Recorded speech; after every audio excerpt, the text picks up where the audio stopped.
আজকে কোর্টে হারালাম, এপ্রিলে ভোটে হারাবো।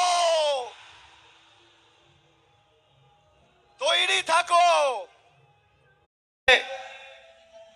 আপনারা জানেন আজকে এসআইআর নিয়ে সুপ্রিম কোর্টে হিয়ারিং ছিল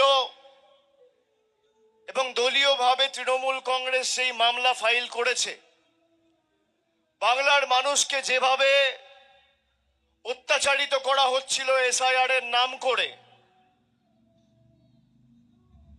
প্রায় 2 মাস 2.5 মাস ধরে গরিব মানুষ, বয়স্ক মানুষ সবকিছু ঠিক থাকার পরেও তাদের নাম যাতে ভোটার তালিকায় না থাকে, গায়ের জোরে বিজেপির সহকারী সংস্থা নির্বাচন কমিশন চেষ্টা করেছিল তাদের নাম বাদ দেওয়ার।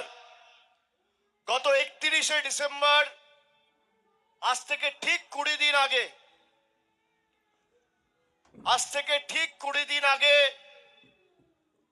আমি দিল্লিতে গেছিলাম। আমাদের 10 জনের প্রতিনিধি দল চিফ ইলেকশন কমিশনারের সাথে বৈঠক করেছিল।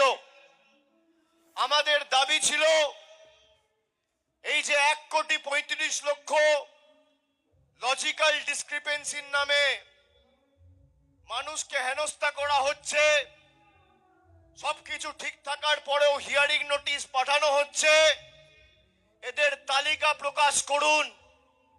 নির্বাচন কমিশন বলেছিল আমরা তালিকা প্রকাশ করব না। তার কারণ তালিকা যদি প্রকাশিত হতো এদের খেলাটা ধরা পড়ে যেত।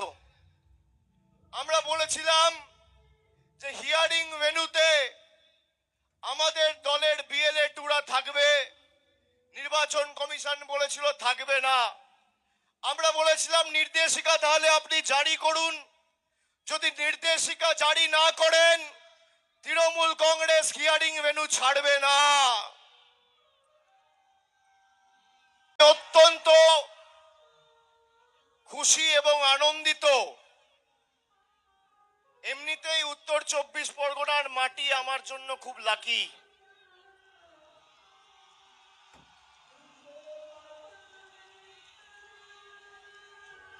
এই মাটি স্পর্শ মানে জয় নিশ্চিত।